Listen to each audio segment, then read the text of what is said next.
The glass shattered against the marble floor. Isabella didn't flinch. She'd learned not to. 3 weeks working in this mansion had taught her that much. The middle-aged man standing 10 feet away didn't even look at her. He simply walked past the broken crystal vase like it had never existed, his leather shoes crunching the fragments into even smaller pieces. She knelt down, picking up the shards one by one. Her knees pressed against the cold floor. The sound of his footsteps faded down the hallway. Only then did she allow herself to breathe normally again. This wasn't the job she'd imagined when she answered the advertisement. Housekeeper needed for private residence, it had said. Good pay, discretion required. She'd pictured a normal family, maybe some eccentricities. Wealthy people always had their quirks, but nothing had prepared her for Adriano Kelvar. The man treated his staff like furniture. No, worse than furniture. At least furniture served a purpose he acknowledged. Isabella had watched him walk past the cook without a word of thanks. She'd seen him dismiss the gardener mid-sentence, and she'd noticed how everyone moved differently when he entered a room. Shoulders tensed, eyes dropped, voices lowered. But it was the money that kept her there. More than she'd made in 6 months at her previous 3 jobs combined. And she needed it. Desperately. Isabella carried the broken glass to the kitchen. The afternoon sun streamed through the enormous windows, casting long shadows across the spotless countertops. Everything in this house gleamed. Everything looked perfect. Cold perfection that felt more like a museum than a home. She was rinsing her hands when she heard it. A soft humming sound. Musical, almost. Coming from somewhere upstairs. Isabella dried her hands and climbed the servants' staircase. The sound grew clearer. It wasn't quite a melody, more like random notes strung together. But there was something haunting about it. Something lonely. She reached the 2nd floor and followed the sound to a door at the end of the hall. It was slightly open. Through the gap, she could see a room filled with toys, expensive toys, the kind most children would tear through with joy. But these looked untouched, pristine, still in their original positions like a store display. In the center of the room sat a small boy. He couldn't have been more than 8 years old. Dark hair fell across his forehead. He wore pressed clothes that looked uncomfortable. And he was rocking, back and forth, while humming that wordless tune. Isabella had seen him once before, on her first day. Adriano had mentioned a son in passing. Stay out of his way, he'd said. Nothing more, no explanation, no introduction, just a command. She pushed the door open slightly. It creaked. The boy stopped rocking, stopped humming. But he didn't look at her. His eyes remained fixed on something in his hands, a small wooden block. He turned it over and over, studying each side like it held the secrets of the universe. Isabella stepped inside. "Hello," she said quietly. No response. The boy continued examining his block. She moved closer, careful not to startle him. Now she could see his face more clearly.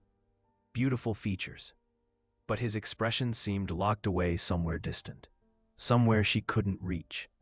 "My name is Isabella," she tried again. Nothing. Not even a flicker of acknowledgement. She'd read about children like this, years ago, when she'd been someone different, someone with dreams and plans, and a future that made sense. Before everything had fallen apart, the boy placed the block down and picked up another. This one was red. He held it up to the light, watching how the sun passed through its translucent edges. Isabella sat down on the floor, not too close, just close enough to share the same space. She didn't speak, didn't try to force interaction. She simply existed there with him. Minutes passed. The boy cycled through his blocks, red, blue, yellow, green. Each one received the same careful attention, the same methodical examination. Then Isabella began to hum. Nothing complicated, just a simple tune her mother had sung to her once, long ago, in a life that felt like it had belonged to someone else. The boy's hands slowed. He was still holding the green block, but he'd stopped turning it. His head tilted slightly, almost imperceptibly. Isabella kept humming, low and gentle. The melody filled the quiet room. The boy set down the block. His fingers tapped against his knee. Once, twice, 3 times, matching the rhythm of her psalm. She felt her heart skip. This was something. Small, but something. Footsteps echoed in the hallway. Heavy, deliberate. Isabella recognized them immediately. She stood up quickly just as Adriano appeared in the doorway. His face was hard, unreadable. "What are you doing here?" His voice cut through the air like ice. "I heard a sound," Isabella said. "I wanted to make sure everything was all right." Adriano's eyes narrowed. "This room is off limits to staff. I thought I made that clear." "You said to stay out of his way. I wasn't in his way. I was just—" "Get out." Isabella nodded and moved toward the door. As she passed Adriano, she glanced back at the boy. He was rocking again, back and forth, back and forth. The green block clutched in his small hand. But something was different now. His fingers were still tapping, keeping the rhythm of her song. That evening, Isabella cleaned the study. Adriano sat at his desk, papers spread before him, phone pressed to his ear. His voice was sharp as he spoke about quarterly earnings and market projections. Numbers that meant nothing to her. Wealth beyond comprehension. She dusted the shelves quietly, trying to be invisible. "The specialists are useless," Adriano said suddenly. She realized he was talking about something else now, someone else. 8 years and not a single word, not one. "Do you know how much I've spent? How many experts I've flown in?" The person on the other end must have responded, but Isabella couldn't hear their words. "He's broken," Adriano continued. His voice dropped lower, almost defeated. "There's no fixing him. I've accepted that." Isabella's hand tightened around the dust cloth. She wanted to say something, wanted to tell him that the boy wasn't broken, that she'd seen him respond, seen something spark to life in those careful finger taps. But she said nothing. She was just the housekeeper. Her opinion didn't matter here. Adriano ended his call and turned to her. "You have a son?" The question surprised her. He'd never asked her anything personal before. "No," Isabella said. "Then you wouldn't understand."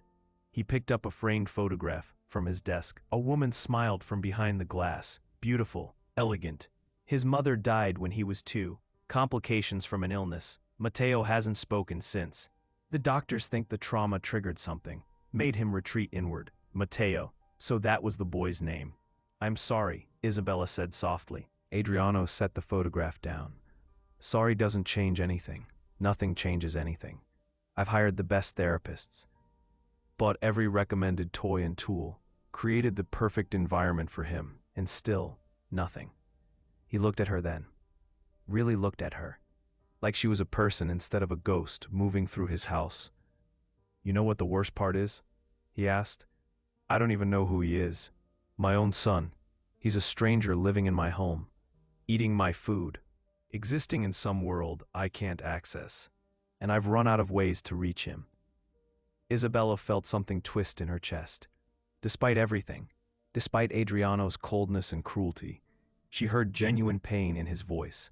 A father's grief, raw and unprocessed. "Maybe he just needs time," she offered carefully. Adriano's expression hardened again. The vulnerability vanished. Time is all he's had. Time and money and resources. If those haven't worked, nothing will. He turned back to his papers, dismissing her. The conversation was over. Isabella finished her dusting and left the study. But as she walked down the hallway, she found herself thinking about Matteo, about those tapping fingers keeping rhythm, about the way he'd tilted his head when she hummed. Small things. Tiny responses, but responses nonetheless. The next morning, Isabella arrived early. She had regular tasks to complete, floors to mop, surfaces to polish, the endless maintenance required to keep a mansion looking untouched by human hands. But she found herself drawn to that upstairs room, to the boy who lived in silence. She knocked softly before entering. Matteo sat in the same spot as yesterday. Same position, same rocking motion. But today, he held a different toy, a small stuffed animal, a rabbit with floppy ears. Isabella began her work. She vacuumed the carpet, straightened the unused toys, wiped down the windowsills, all while humming that same simple tune. Matteo's rocking slowed. His fingers found the rhythm again. Tap, tap, tap against the rabbit's soft fur. She smiled to herself. Progress. Tiny, fragile progress. Over the following days, Isabella developed a routine. She'd complete her assigned tasks, then spend a few minutes in Matteo's room. Never long enough to draw attention. Never obvious enough to be called out. She hummed different songs, simple melodies with clear rhythms, and Matteo responded. Not with words, not with eye contact, but with those finger taps, sometimes with a slight sway in his rocking. Once, she thought she saw the corner of his mouth lift, almost a smile. Adriano never mentioned catching her in the room that first time. Perhaps he'd forgotten. Or perhaps he simply didn't care, as long as she stayed out of his way. She learned the household patterns. Adriano left early for his office, returned late, ate dinner alone in his study. Rarely visited Matteo's room. The boy was cared for by a rotation of nurses who fed him, bathed him, put him to bed. Efficient, professional, emotionless. Isabella started bringing small things to their sessions. A colored scarf she'd wave gently. A set of bells she'd shake softly. Nothing dramatic, nothing that would overwhelm him. And Matteo continued to respond. His taps became more complex, following longer patterns, anticipating changes in tempo. 2 weeks into her employment, something shifted. Isabella was humming while folding Matteo's laundry. He sat on the floor nearby, arranging blocks in a precise line. Red, blue, yellow, green. Red, blue, yellow, green. Perfect order, perfect repetition.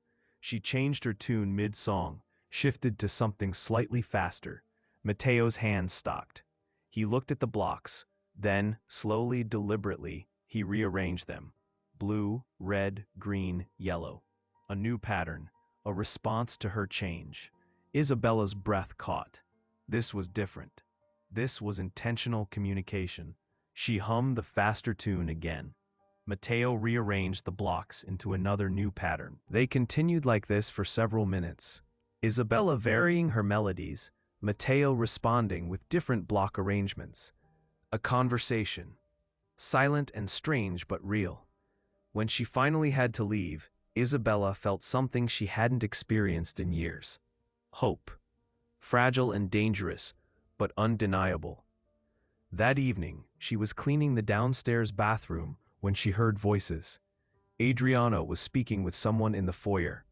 A woman. Professional tone. Clipped words. The latest assessment shows no improvement, the woman said. His cognitive development remains severely delayed. The probability of meaningful progress at this stage is minimal. So what do you recommend? Adriano asked. There are facilities, specialized institutions that can provide round-the-clock care. They'd be better equipped to handle his needs long-term. Isabella's stomach dropped. She moved closer to the doorway, straining to hear. You're suggesting I send him away, Adriano said. I'm suggesting you consider all options. You're a busy man. This situation requires resources and attention that might be better provided elsewhere. A long pause. Isabella held her breath. I'll think about it, Adriano said finally. The front door opened and closed. Footsteps faded. Silence returned. Isabella leaned against the wall, her heart pounding. Send Matteo away. To an institution. Away from the only home he knew. Away from the progress he was making. Progress no one else had noticed. She finished her cleaning in a daze. Her mind spun with thoughts she couldn't organize. This wasn't her business. Matteo wasn't her child. She was just the housekeeper. Temporary. Replaceable. But those finger taps, that almost smile, the way he'd changed his block patterns to match her songs. He wasn't broken. He was just locked inside himself. And she'd found a key. A small one, barely big enough to crack the door, but a key nonetheless. Isabella made a decision. The next morning, she arrived even earlier than usual. She went straight to Matteo's room. He was already awake, sitting by the window. Outside, the sun was just... She sat down beside him, close enough that he could sense her presence, far enough to respect his space. Good morning, Matteo, she said quietly. No response, but she hadn't expected one. Not yet. She began to hum, the familiar tune he seemed to like best. His fingers started their tapping, reliable as clockwork. Then Isabella did something new. She took his hand gently. His fingers were small and warm. They tensed at first, but she held steady, calm, non-threatening. She guided his hand to her throat, let him feel the vibrations of her humming, the physical sensation of sound. Matteo's eyes widened slightly, the first time she'd seen such a clear reaction on his face. She hummed different notes, let him feel how each one created different vibrations. His fingers pressed lightly against her throat, exploring, learning. Then she guided his hand to his own throat, hummed and encouraged him to try, to make sound. For a long moment, nothing happened. Matteo stared at his hand against his throat, confused, uncertain. Isabella hummed again, showed him, waited, and then, so quietly she almost missed it, Matteo made a sound, not a hum exactly, more like a breath with voice behind it, but it was intentional. It was his. Tears pricked Isabella's eyes. She smiled at him. Yes, good, that's perfect, Matteo. He made the sound again, slightly louder this time. His expression shifted. Something that might have been wonder crossed his face. They practiced for 20 minutes, Isabella humming, Matteo making small sounds, each one a victory. Each one proof that he could do this, that he wanted to try. When she finally had to leave to start her regular work, she squeezed his hand gently. Tomorrow, she promised. We'll do this again tomorrow. Matteo looked at her. For just a second, his eyes met hers. Direct contact, brief but unmistakable. Then he went back to his blocks, but the corner of his mouth was lifted, that almost smile more pronounced than ever before. Isabella walked downstairs, feeling like she was floating. This was working. Slowly, carefully, but working. She didn't see Adriano standing in the hallway, didn't notice him watching her descend the stairs with that expression on her face, that hope she couldn't quite hide. His eyes narrowed, suspicious, calculating. And in that moment, something dangerous began to take shape. Something that would threaten everything Isabella was building, everything Matteo was becoming. But she didn't know that yet.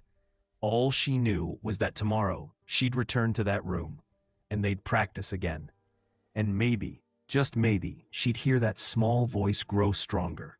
What she couldn't know was that Adriano Kelvar didn't like surprises, didn't like things happening in his house that he didn't control. And he especially didn't like the idea that a minimum-wage housekeeper might accomplish something he couldn't. The changes came slowly at first. Isabella established a pattern. Every morning before Adriano left for his office, she'd slip into Matteo's room. 20 minutes, sometimes 30, if she was lucky. They'd sit together. She'd hum. He'd make those small sounds, soft breaths with voice behind them. By the end of the second week, Matteo was humming back, actual notes, matching her pitch, following her melodies. The nurses noticed something different. They couldn't quite identify what, but Matteo seemed more present somehow, more aware of his surroundings. Isabella kept quiet about their sessions. Instinct told her to protect this fragile thing they were building, to keep it hidden until it grew stronger. She watched Matteo during other parts of the day too, observed how he moved through the mansion like a ghost, how the staff worked around him without acknowledging him, how Adriano passed by his son's room without entering. The boy lived in complete isolation, surrounded by people who cared for his physical needs but never touched his inner world. It made her chest ache. One morning, Isabella brought paper and crayons, simple tools. She placed them on the floor between herself and Matteo. He stared at them, curious but uncertain. She picked up a red crayon and drew a circle. Then she hummed a single note, drew another circle, hummed a different note, showing him how sound could become shape. Matteo watched intently. His fingers twitched. Wanting to try but not quite brave enough, Isabella slid the crayon toward him, waited. Several minutes passed.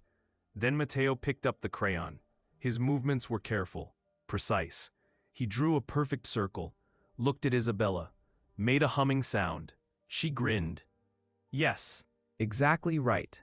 They spent the next hour creating together, circles and lines and colors, each one accompanied by a different sound. Matteo's humming grew stronger, more confident. When Isabella finally had to leave, she noticed something on the paper. Matteo had drawn a pattern: red circle, blue circle, yellow circle, the same pattern he used with his blocks. But underneath, he'd added something new, a small stick figure, crude, childlike, but unmistakably human. Two stick figures, actually. One larger, one smaller, standing side by side. Isabella felt her throat tighten. She understood what he was showing her, who he was drawing. Them, together. She carefully folded the paper and tucked it into her pocket. Evidence of connection, proof that Matteo saw her, recognized their relationship. That afternoon, Adriano returned home early. Unusual for him. He moved through the house with sharp, agitated energy. Isabella was dusting the living room when he appeared in the doorway. "How long have you been working here?" he asked abruptly. She looked up, startled. 3 weeks. Almost 4. "And you're satisfied with the arrangement?" "Yes, sir. Very satisfied." His eyes narrowed. "You spend time with Matteo." It wasn't a question. Isabella's heart began to race. She chose her words carefully. "I clean his room. Sometimes he's there when I work. The nurses mentioned he seems different lately. More responsive." "That's wonderful," Isabella said carefully. Adriano stepped closer. His presence filled the space, intimidating. "Is it, or is it manipulation? People have tried before. Getting close to my son. Thinking they can leverage him somehow. Use him to get to me." Isabella felt heat rise in her face. "I would never. Everyone wants something." Adriano cut her off. "The question is, what do you want? Money? A better position? Perhaps you think if you make yourself indispensable with the boy, I'll give you whatever you ask for." The accusation hit like a slap. Isabella stood straighter. "I want nothing except to do my job well." Liar. The word came out cold. Factual. "Everyone has an angle.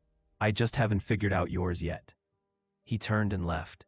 The room felt colder after he'd gone. Isabella stood there shaking, not from fear, from anger, from the injustice of being accused when all she'd done was show kindness to a lonely child. But she understood now. Adriano wasn't just cruel, he was suspicious, paranoid. Years of wealth had taught him that everyone wanted something from him. That genuine compassion didn't exist. He'd never believe her motives were pure, because in his world, nothing was pure.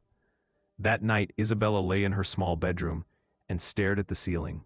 She thought about quitting, walking away from this house and its complications. But then she remembered Matteo's almost smile, the stick figures on his drawing, the progress he was making. She couldn't abandon him now, not when he was just beginning to emerge. The next morning, she returned to his room as usual, but something felt different, off.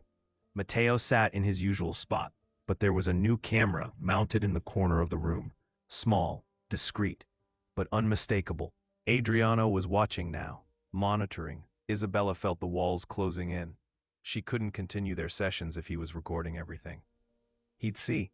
He'd understand what she was doing, and he'd find some way to twist it, to make it ugly.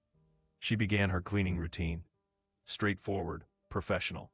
No humming, no interaction with Matteo. The boy looked at her, confused, waiting for their ritual to begin. Isabella avoided his eyes, kept working. Every fiber of her being wanted to sit down with him, to continue what they'd started. But the camera stared down at her like an accusation. She finished quickly and left. For 3 days, she maintained the distance, cleaned his room in silence, ignored his expectant stares, and Matteo began to withdraw. The brief openness she'd coaxed out of him started to close again. He rocked more intensely, stopped making sounds. His fingers no longer tapped rhythms.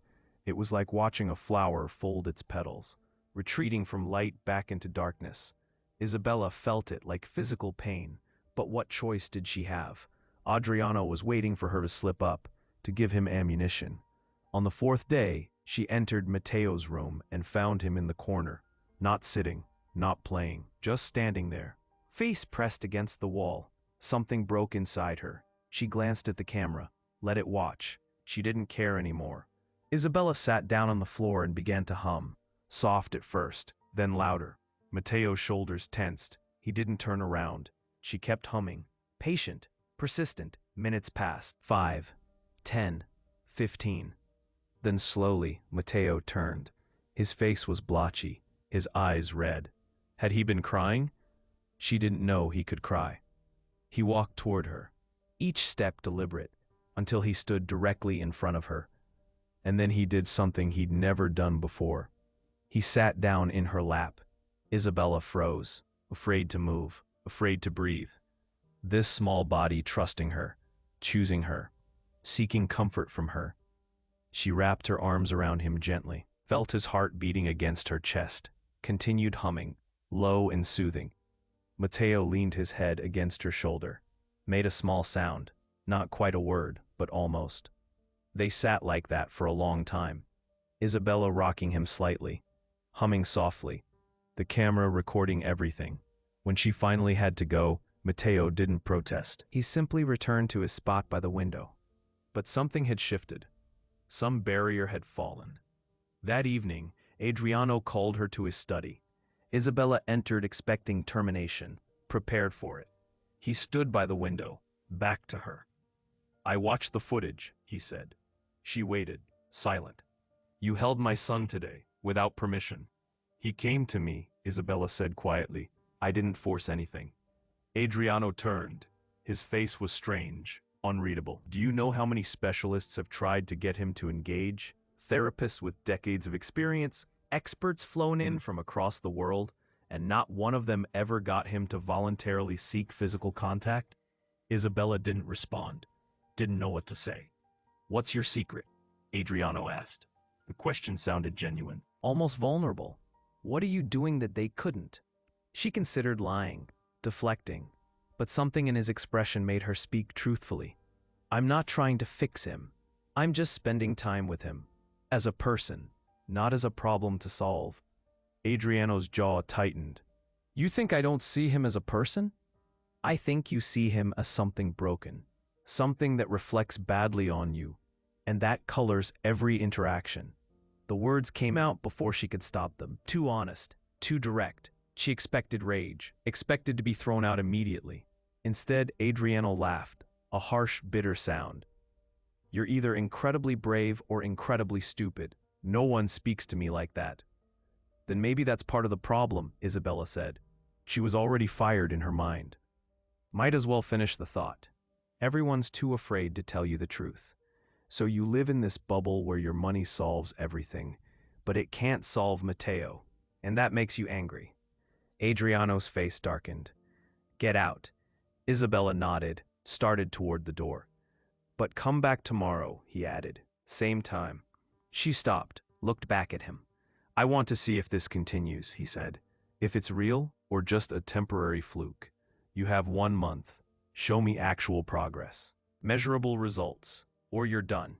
It was a test, a challenge, but also an opportunity. "What counts as progress?" Isabella asked. "Words," Adriano said flatly. "Get him to speak, even 1 word. Do that and I'll triple your salary. Fail and you're gone." Isabella felt the weight of it. The impossible expectation. Matteo had been silent for 6 years, and Adriano wanted her to undo that in 30 days. But she nodded, all right. She left the study with her heart pounding. 1 month. 30 days to achieve what specialists couldn't do in years. The next morning, Isabella approached Matteo's room with new determination, but also fear. What if she couldn't do this? What if his progress stalled? She found him waiting by the door, almost like he knew she'd come. They sat together. She hummed. He hummed back. They drew pictures, made sounds, played simple games with blocks and colors. And slowly, Matteo's sound. He was trying to communicate, reaching toward language but not quite grasping it. Isabella started adding words to their sessions, simple ones, connected to actions. She'd hold up a red block. "Red," she'd say, then hum a note. Matteo would take the block, hold it, study it. His mouth would move, forming shapes but no sound came out. "It's okay," she'd tell him. "No pressure, just try." Days passed, 1 week became 2. Matteo grew more comfortable with her, more trusting. He'd smile now. Actually smile, not just that corner of mouth lift. Full expressions of joy, but still no words. Isabella started staying later, skipping breaks, dedicating every possible moment to him. The nurses noticed. One of them, an older woman named Ruth, pulled Isabella aside one afternoon. "You're getting attached," Ruth said. Not accusatory, just factual. "I care about him," Isabella admitted. "Is that wrong?" Ruth shook her head. "Not wrong. Dangerous. Adriano Kelvar destroys things. It's what he does. And when he's done with you, he'll toss you aside without a second thought. Don't let the boy's progress make you think otherwise." "Has he always been like this?" Isabella asked. "So cold." Ruth's expression softened. He wasn't. Before his wife died, before Matteo stopped speaking, he was different then. Still arrogant, still demanding, but there was warmth underneath. The grief changed him, made him hard. "He blames Matteo," Isabella said quietly. "He blames everyone, including himself." The boy's silence is a mirror, showing him his own failures, and Adriano can't stand looking at it. The conversation stayed with Isabella. She began to see Adriano differently.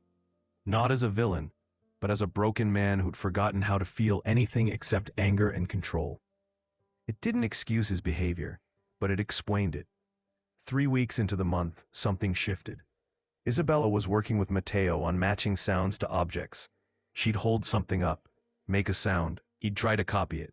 They'd done this dozens of times, usually with limited success. But today, when she held up his stuffed rabbit, something clicked. "Rabbit," she said clearly. Matteo looked at the toy. His mouth moved. "Rrr," he breathed. Isabella's heart jumped. "Yes, rabbit, rrr." Matteo repeated, louder this time.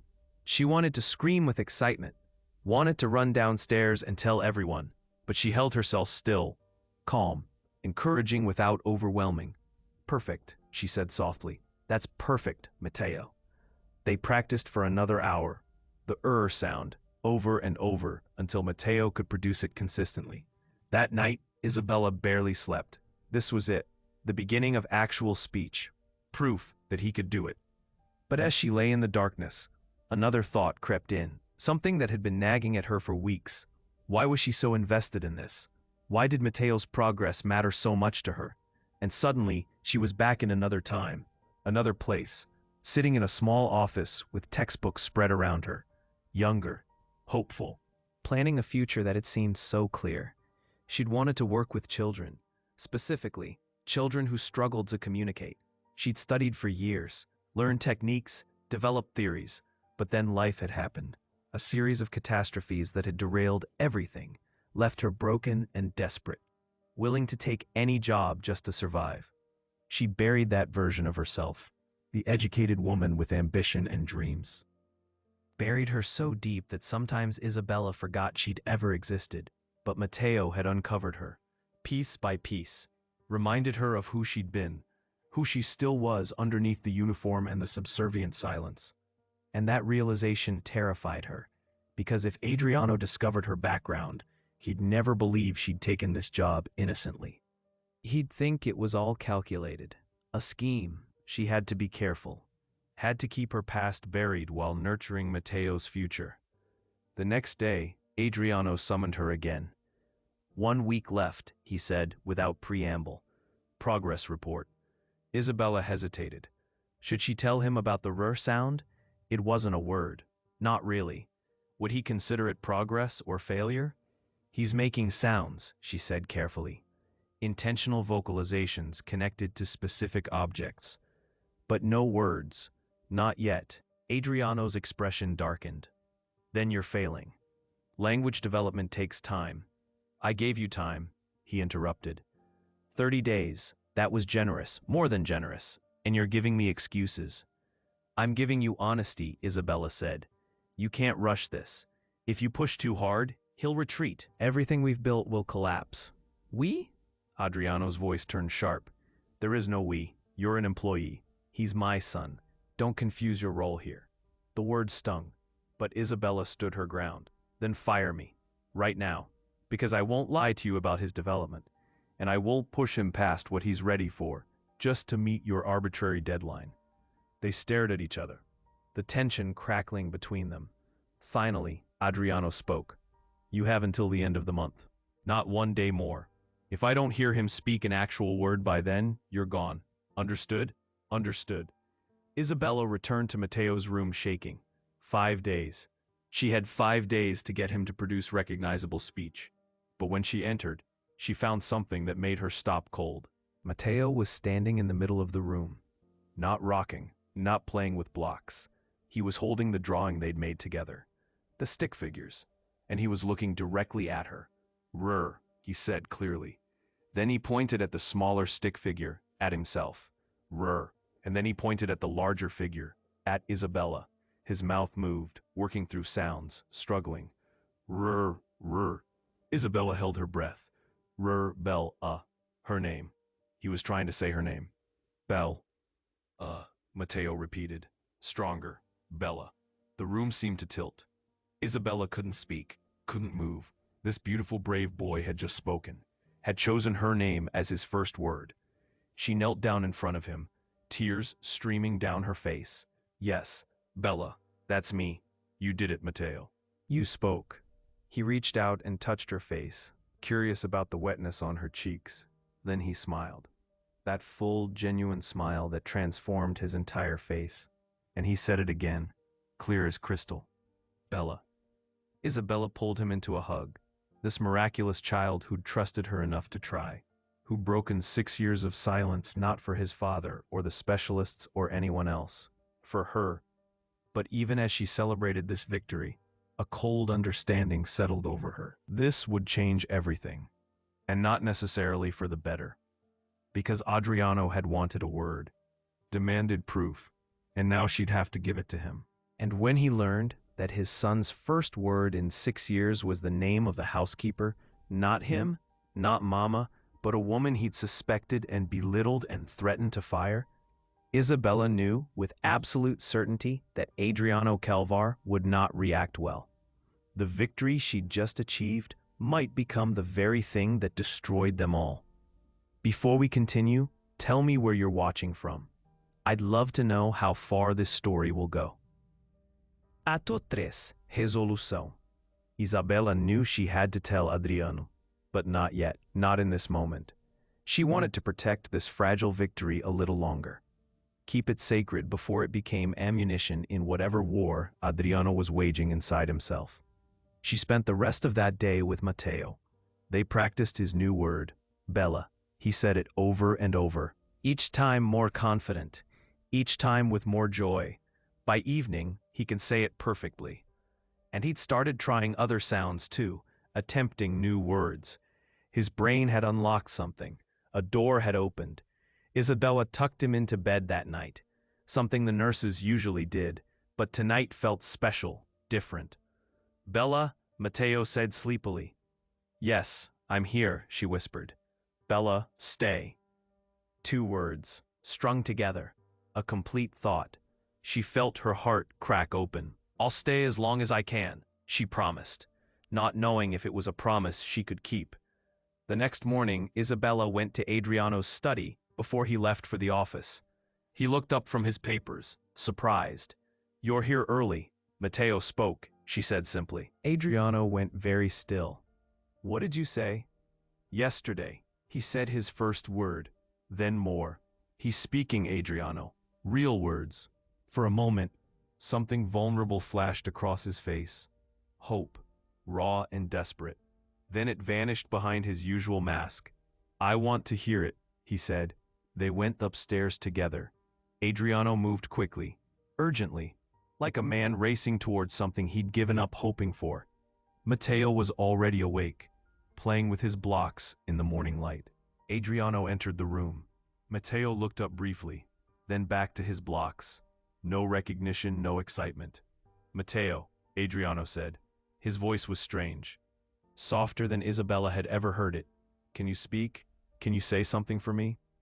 Matteo continued playing, silent. Adriano looked at Isabella, accusatory. "You said, give him time," Isabella interrupted. "He's not a machine you can turn on and off." She sat down on the floor beside Matteo. began humming softly. Their routine. Matteo's fingers found the rhythm, tapping against his blocks. Bella, he said clearly. Adriano inhaled sharply. Yes, Isabella said gently. I'm Bella. And who are you? Matteo pointed to himself. Teo. That's right, you're Teo. The boy smiled. Then he looked at his father. Actually looked at him. Made eye contact for the first time Isabella had witnessed. Adriano seemed frozen, unable to move or speak. Say hello to your father, Isabella encouraged softly. Matteo studied Adriano's face, processing, thinking. Then very quietly he said, Hi. One simple word, but it shattered something in the room. Adriano's eyes filled with tears. He knelt down, hands shaking. Matteo, he breathed. You spoke. You actually spoke. The boy tilted his head, uncertain about this emotional display. Isabella stood up, giving them space. This was their moment. She was just the bridge that had brought them here.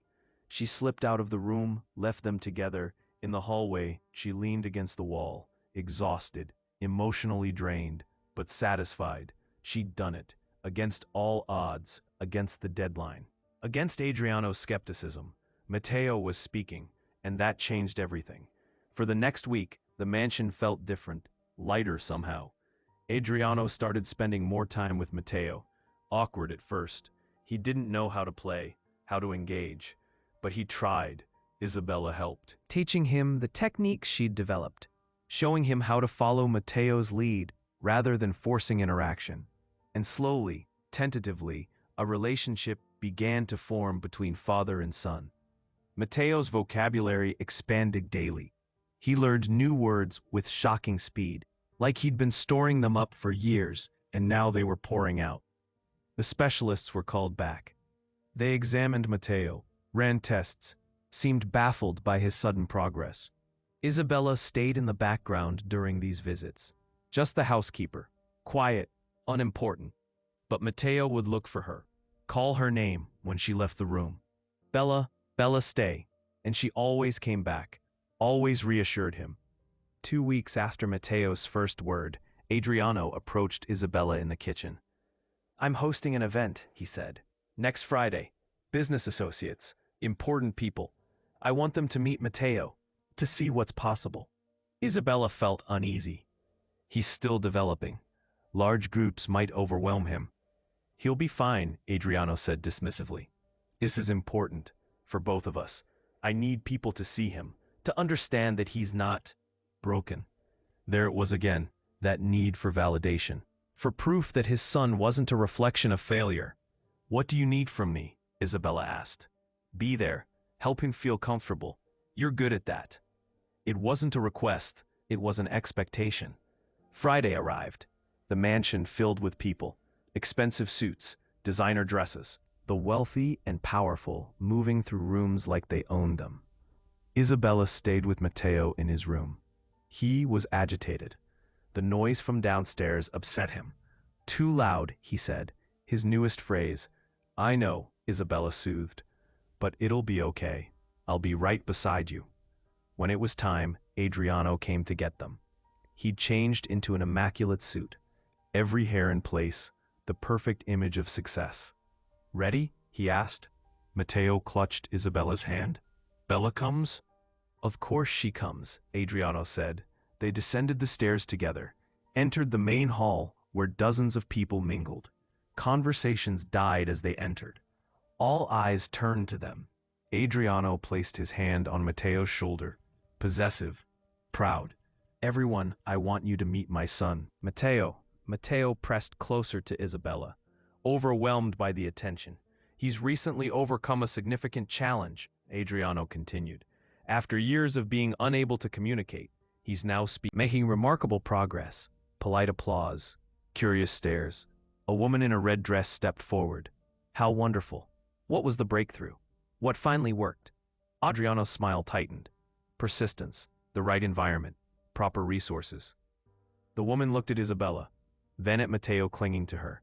And who is this? The housekeeper, Adriano said quickly. She assists with his care. Something about his tone bothered Isabella, the way he minimized her role. reduced her to staff, but she stayed quiet. This wasn't her night, wasn't her victory to claim. Matteo was introduced to person after person. He handled it better than expected, said hello, made brief eye contact. Isabella felt proud of him. Then a man in an expensive suit approached, someone important judging by how others deferred to him. Adriano, the man said warmly. Wonderful news about your boy. I remember when you were struggling with this. All those specialists, all that money spent. Worth every cent, Adriano replied smoothly. And the housekeeper did it? The man looked at Isabella with obvious skepticism. No offense, but that seems unlikely. What are your qualifications exactly? The room went quiet, waiting for her answer. Isabella felt her throat tighten. This was the moment she'd been dreading. The question she couldn't answer without revealing everything. I don't have formal qualifications, she said carefully. I just spent time with him. Just spent time, the man repeated, amused, and accomplished what trained professionals couldn't. Forgive me, but I find that difficult to believe. Adriano's expression darkened. Are you suggesting? I'm suggesting, the man interrupted, that perhaps there's more to this story. Perhaps your housekeeper has a background she hasn't disclosed. Or perhaps the sudden progress isn't as miraculous as it seems. Isabella felt the walls closing in. She could see it in Adriano's eyes, suspicion returning, doubt creeping back. Matteo, the man said, bending down to the boy's level. Can you say something for me? Prove you're really speaking? Matteo looked at Isabella, frightened by the aggressive tone.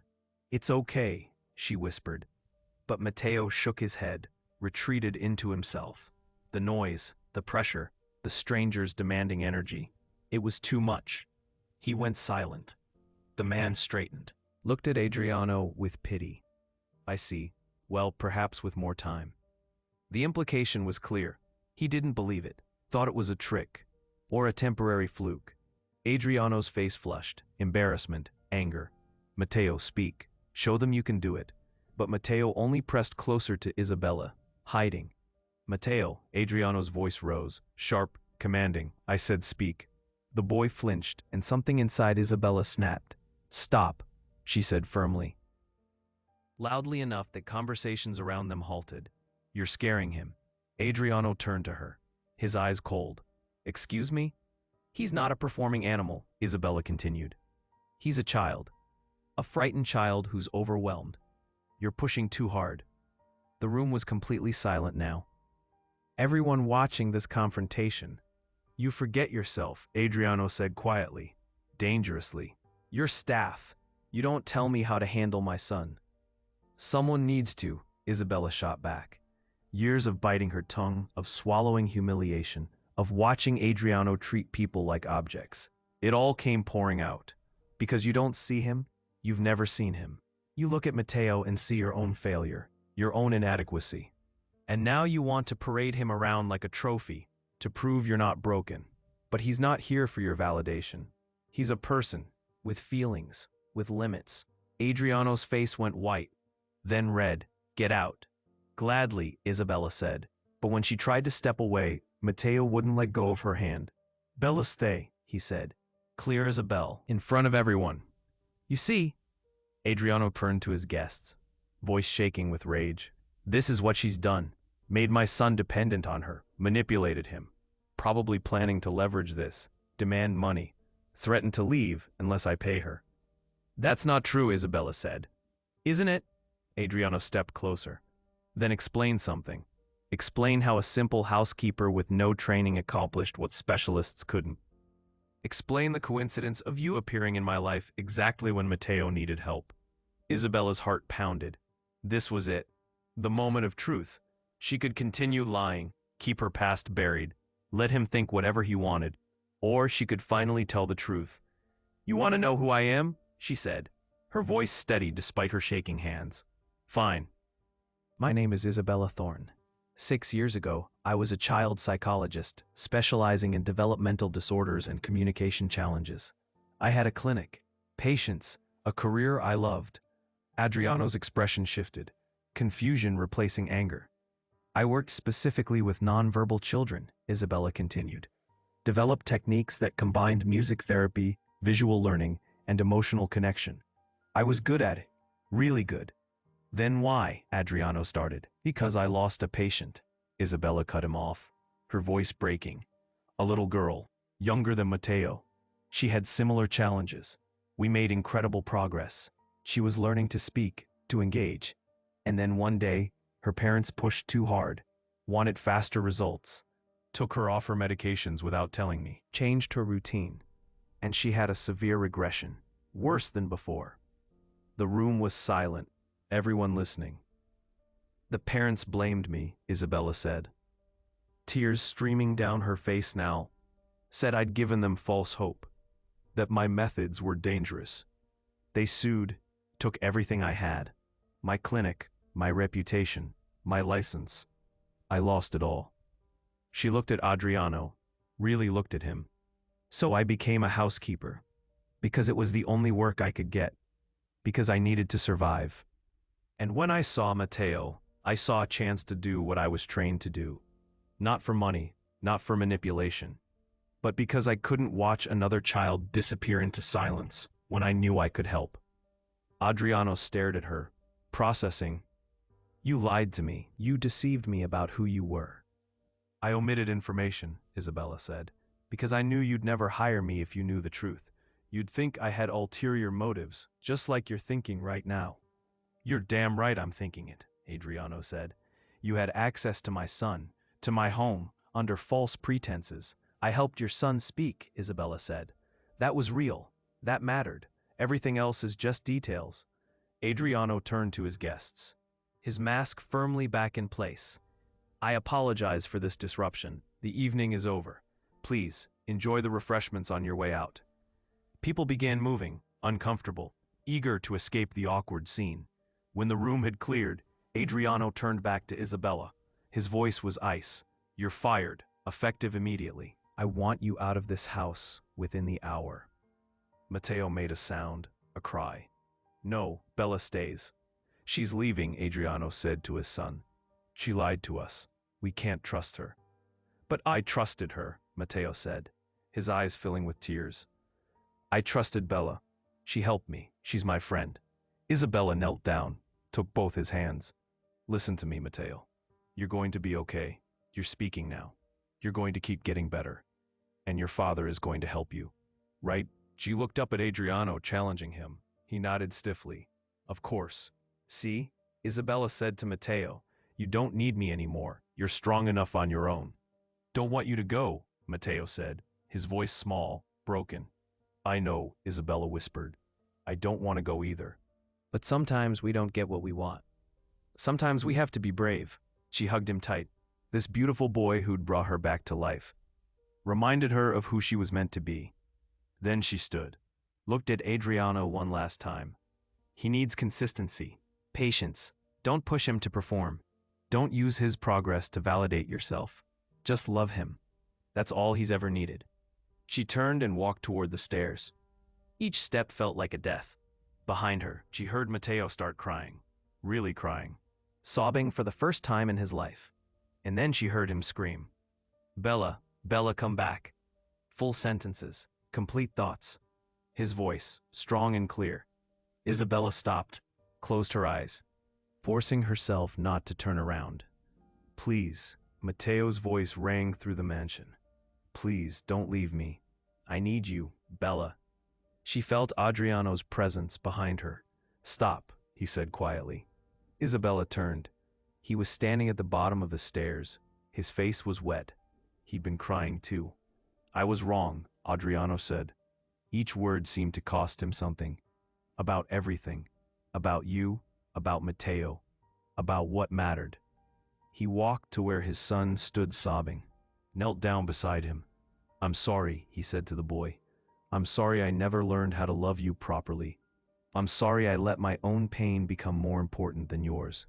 Matteo threw his arms around his father's neck, still crying, but holding on. Adriano held him, really held him, like he should have done years ago. Then he looked up at Isabella. I don't deserve kindness from you. I've been cruel, suspicious, everything you accuse me of. But I'm asking anyway, please stay.